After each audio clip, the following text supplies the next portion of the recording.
যে আল্লাহ তাআলা কোরআনের ভিতর বলছেন আর রহমান আল্লামাল কোরআন।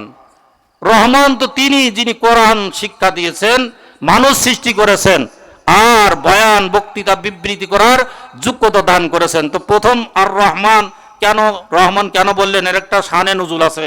তো আমি শানে নুজুলের দিকে যাচ্ছি না। আল্লাহ তাআলা বলছেন আর রহমান আল্লামাল কোরআন। রহমান একটা উদ্দেশ্য, আর সবগুলো বিধিও। আগে সব হলো প্রিন্সিপাল, আর এরপরে হলো কি তার হলো উদ্দেশ্য। এই জন্য মুক্তাদা খবরের ব্যাপার আরবিতে বলা হয়।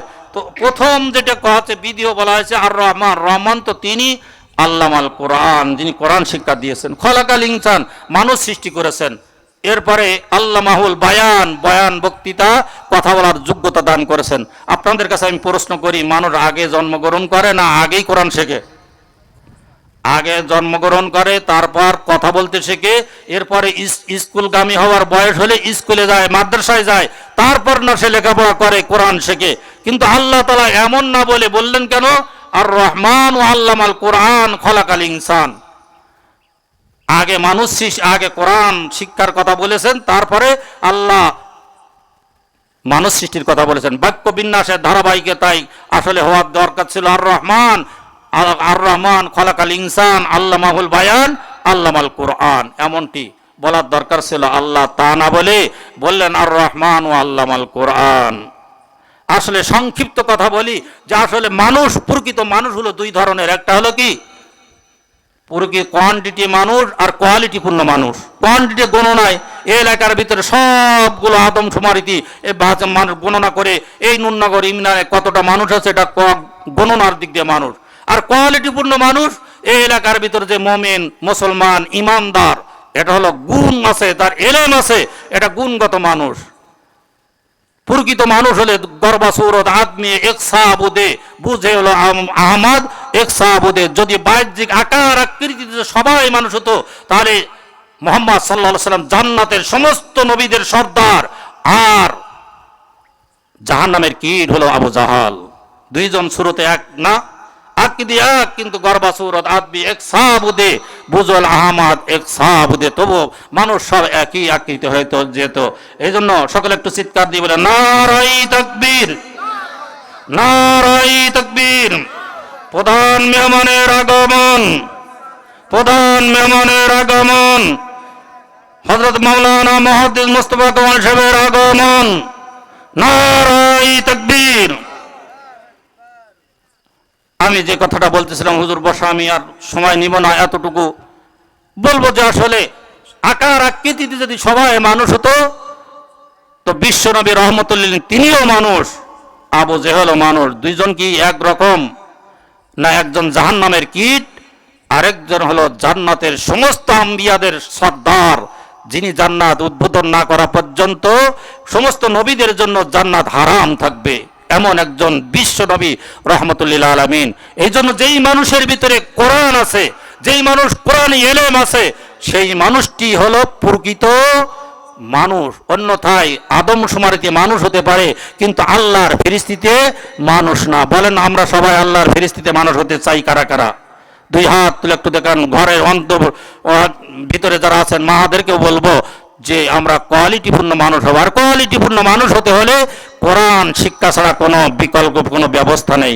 এই জন্য যারা কোরআন না জানি না, তাদের কোরআন শিক্ষার চিন্তা আছে, কি করব, চেষ্টা করব ইমাম সাহেবদের কাছে জানবো, প্রত্যেক দিন কোরআনের সাথে একটু সম্পর্ক করব। কিভাবে পড়বো? আল্লাহ কোরআনের বলতে ওয়ারাত্তিলিল কোরআন তারতিলা, কোরআন তোমরা তারতিলের সাথে পড়ো, তাদবিরের সাথে সুন্দরভাবে তাজবিদের সাথে পড়ো। আর ময়দানে মাহশর আল্লাহ তাআলা বলবেন ইকালুল সাহিবিল কোরআন, কোরআন পড়নেওয়ালাদেরকে বলা হবে ইকরা, পড়তে থাকো, চড়তে থাকো। 6236 খানা আয়াত পড়বে, তো 6236 তালা বিশিষ্ট দালানের মালিক আল্লাহ বানাই দিবেন যারা কোরআন। ওখানেও বলা হবে যেমন ভাবে কামা কুনতা তুরাত্তিলু ফিদ দুনিয়া, যেমনি ভাবে দুনিয়ায় তারতিলের সাথে কোরআন পড়তে। আজকে তো কোরআন সহি করতে রাজি না। আল্লাহ বললেন ওয়ারাত্তিলিল কুরআনা তারতিলা, কোরআন তারতিলের সাথে তাসবিদের সাথে নিয়ন্ত্রিক ভাবে পড়ো, আন্দাগন্দা পড়ো না। কারণ অনেক কোরআন পণ্ডালার জন্য কোরআনেই তাদেরকে কি করে অভিশাপ করে। আমি হুজুরকে বসে রেখে সামান্য একটু কোরআনের গুরুত্ব বলবো। আমাদের যখন আফগানিস্তান স্বাধীন হয়, আফগানিস্তান, কাজাকিস্তান, তুর্কিস্তান, এমনি ভাবে যখন রাশিয়া এক সময় এমন একটা পরাশক্তি ছিল, যে পরাশক্তির সময় রাশিয়া কি করছিল, কারোর ঘরের ভিতর যদি একটা কায়দায় বগদাদি কোরআন থাকা তো দূরের কথা, কোরআনের একটা পৃষ্ঠাও যদি থাকে, ওই ঘরের ভিতর আগুন জ্বালিয়ে তাদেরকে সমিলে, যেমন ভাবে আজকে গাজায় মুসলমানদের পরে সম্মিলিতভাবে তাদেরকে ধ্বংস করে দিয়েছে, ওইভাবে তাদেরকে হত্যা করা হতো। তা ওই সময় মানুষের ভিতরে কোরআন কিভাবে শিখবে? তো বলে, আমার মহিউদ্দিন সাহেব ওনার এক বক্তব্য শুনতেছিলাম, আমি তখন ছাত্র, উনি বলতেছিলেন, আমরা যখন স্বাধীন হলো আফগানিস্তান, স্বাধীন হওয়ার পরে আমরা গেলাম, যাওয়ার পরে কয়েকশো কপি কোরআনের মসজিদের কপি নিয়ে গেলাম, পাণ্ডুলিপি নিয়ে গেলাম, যাওয়ার পরে আমাদেরকে হোটেলে থাকার ব্যবস্থা করে দিল। আর মানুষে শুনছে যে আসলে শোনার পরে যে বাংলাদেশ থেকে একটা টিম এসেছে আর তারা আমাদের ধর্মগত আল কোরআনের কপি নিয়ে আসছে। তো একযোগে যাদেরকে দেওয়া হবে, যারা এখন সকালবেলা উঠে দেখে হাজার হাজার মানুষ ওই হোস্টেলকে কি করে ঘেরে তারা দাঁড়িয়ে আছে, আসছে কোন জন্য? কোরআনের কপি নেবে। এখন কোরআনের কপি নিয়ে গেছে কয়েক হাজার, মানুষ এসে কয়েক, তার 10 গুণ বেশি। কাকে দেবে? তা মহিউদ্দিন খান সাহেব একটা কথা এইভাবে বলতেছিলেন যে, আমি একটা বাঙালি যুক্তি বাইর করলাম। বাঙালি যুক্তি কি? সামনে কোরআন মজিদের কপি ধরা হবে, আর যে সুন্দর করে তাজবিদের সাথে পড়তে পারবে, সহি শুদ্ধভাবে পড়তে পারবে, তাদেরকে 1 কপি করে কোরআন শরীফ তাদেরকে হাদিয়া দেওয়া হবে। ভাইরা আমার, এই অবস্থার ভিতরে যখন একজন আসছে কোরআনের কপি নেওয়ার জন্য, তারা ধর্মীয় অনুভূতি তাদের ভিতরে নাই, তাহাজিদ তামাদ্দুন শেখে নাই, নূতন মুসলমান মহিলার স্কাউট পরিহিতা পোশাক সুন্দরভাবে তাদের পর্দার ব্যবস্থা নেয়। কোরআন যখন সহি শুদ্ধ করে পড়তেছে, ওনার ভাষায় বলছে 80% কোরআন সহি শুদ্ধভাবে পড়তেছে, আর 1 কপি কোরআন শরীফ নিয়ে যাচ্ছে। একটা মহিলাকে ডাক দিয়ে বলতেছে, মা, তোমাদের ঘরের ভিতরে যে কায়দায় বগদাদি থাকলো, তো তাদেরকে হত্যা করা হয়েছে, ঘরের ভিতরে আগুন লাগাই দেওয়া হয়েছে, কোনো পড়ার ব্যবস্থা ছিল না, ছিল না, তোমরা কিভাবে এই সহি শুদ্ধভাবে কোরআন পড়তে পেরেছো? কিভাবে শিখলে? বলে, আমার নানির নানি ওসিয়াত করে গেছে, যেই অন্তরের ভিতরে কোরআনের কোনো অংশ নাই, ওই অন্তরটা, যেই ঘরের অন্তরটা হলো উজাড় ঘরের মতো, বিরান ঘরের মতো।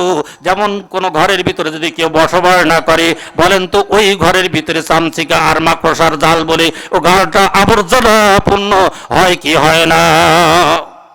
অন্তরের ভিতরে যদি কোরআন না থাকে, বিশ্বনবী রহমতুল্লিল আলামিন বলেন, যদিও গণনার দিক দিয়ে মানুষ, কিন্তু ওর অন্তরের ভিতরে শয়তানের জাল বাসা বনে ফেলে, শয়তানের আবদ্ধ হয়ে যায়।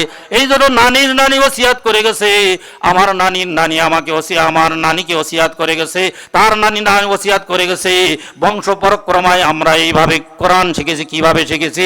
রাতের ওদের রুশ বাহিনী রাত 12টার পরে যখন ঘুমায় যায়, দেয়ালের গায়ে খেজুর কাটা দিয়ে দিয়ে তারা লেখনি শুরু করে আর লিখে, যেমন ভাবে আজকে নুরানি মাদ্রাসাগুলো পড়ায় ওইভাবে লিখে লিখে, বা কেউ যখন খেতা সেলাই করে আর এইভাবে খেতা সেলাই করতে থাকে আর পাশে ঘুরতে থাকে, আর বাচ্চাদেরকে ওইখানে আলিফ বা তাসা করে তাদেরকে শিক্ষা দিয়ে কোরআন শিক্ষা দেয়। এইভাবে আমার নানির নানি আমার নানিকে শেখাইছে, আমার নানি আমার মাকে শেখাইছে, আমার মা আমাদেরকে শেখাইছে।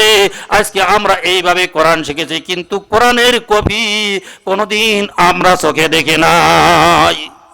কত গুরুত্ব যেই জায়গায় নাই তারা বোঝে। আজকে মাগনা পাইতেছি, কোরআন শরীফ মসজিদে আছে, কোরআন শরীফ মাদ্রাসায় আছে, কোরআন মসজিদ আমাদেরকে মসজিদের হুজুররাও শেখাইতে চায়, কিন্তু কেউ শিখতে রাজি না।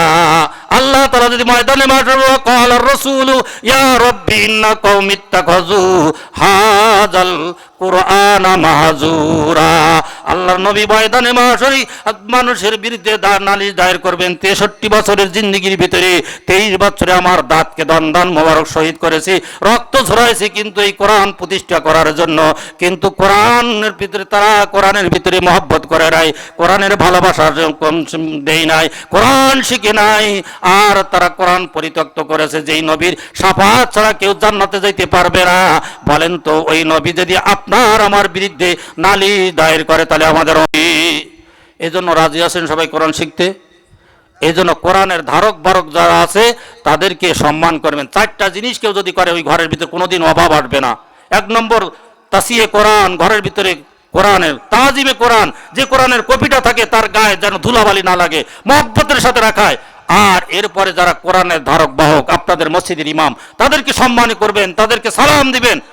তো এইগুলো যদি করেন তাহলে আল্লাহ তাআলা আপনার ঘরে কোনোদিন না বরকত দিবেন না, কোনোদিন অভাব অনটন আসবে না। এই জন্য ইমাম সাহেবদেরকে সম্মান করা দরকার। যত সমস্যা ইমাম সাহেব, বেতন দিতে গেলে ওই জায়গায় সমস্যা, কারণ এদের বেতন যদি কম দেন তাহলে নামাজও হবে না। এই জন্য এটাও করার দরকার। সর্বোপরি আমি আরেকটা আমলের কথা বলি, যে ঘরে প্রবেশকালীন স্বামী স্ত্রী সালাম দিবেন। আল্লাহ পাকের নির্দেশ, ইজা দাখালতুম বুয়ুতান, তোমরা ঘরে প্রবেশ করো তখন সালাম দাও, আল্লাহ পাকের নির্দেশ। আর সালাম যদি কেউ ঘরে প্রবেশ কালীন সালাম দেয়, 3 ব্যক্তি আল্লাহ পাকের জিম্মায় থাকে, সমস্ত মুসিবত থেকে আল্লাহ তাদেরকে হেফাজত করবেন। তার মধ্যে এক ব্যক্তি যখন ইজা দাখালা বাইতাহু, যখন ঘরে প্রবেশ করে, যখন সালাম দেয়, তাহলে ওই ঘরের ভিতরে শয়তান থেকে নিরাপদ থাকে, আল্লাহ পাকের জিম্মায় থাকে। সালাম দেবো তো ইনশাআল্লাহ। আর স্ত্রীদেরকে সালাম দিলে একে অপরের ভিতরে মহব্বত ভালোবাসা হয়। আল্লাহ রাসূল বলে, ইজা দাখালতা ইয়া বুনাইয়া ইজা দাখালতা আলা আহলিক, যখন তুমি ঘরে প্রবেশ করো স্বজনদেরকে সালাম দাও। এখন বরকাতান আলাইকা ওয়া আলা আহলিক, তোমার ঘরের ভিতর বরকত হবে।